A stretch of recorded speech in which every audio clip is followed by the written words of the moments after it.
A security guard has been linked to the murders of two KZN grandmothers. The bodies of Monica Kulu and Zanele Mboso were found in a shallow grave on Friday. They disappeared on Women's Day. With the latest on the story, senior reporter Dasen Thathiah.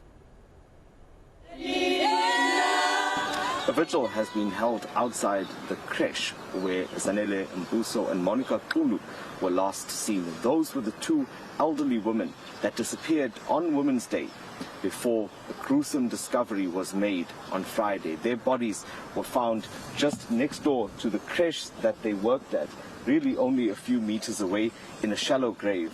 Police say that their hands were bound and they had plastic bags over their heads. One suspect has since been arrested, and he's believed to have been a security guard that was working at the creche as well. The community here is outraged by yet another crime, this time against elderly women. And I'm now joined by Councillor Arthur Mgobozi. Councillor, thank you so much for joining me. Talk to me about that period after the old ladies had disappeared, and what was the community doing trying to locate them?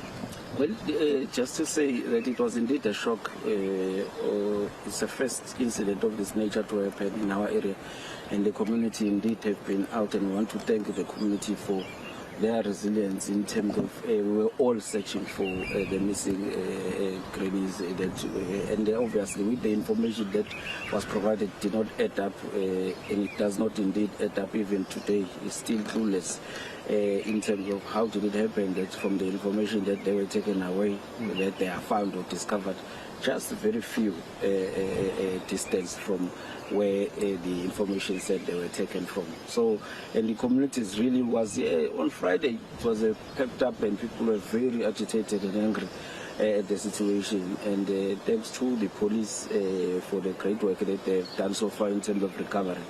This area indeed is not known for such a nature of crimes, but the issue of violence against women and children is a problem in South Africa in that much, but in this community, really, we were still shocked, all of us. As a community and as a council, what are you doing to stand up against the scourge of violence against women and children?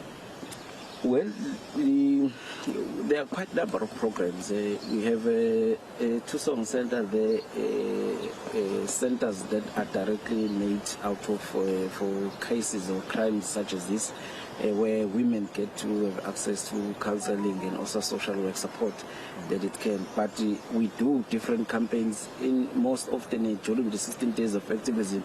We do various campaigns and marches and picketing just to raise awareness in the community about the need to protect our women, to protect children, and now to protect elderly people who have become so vulnerable to this type of crimes and so on.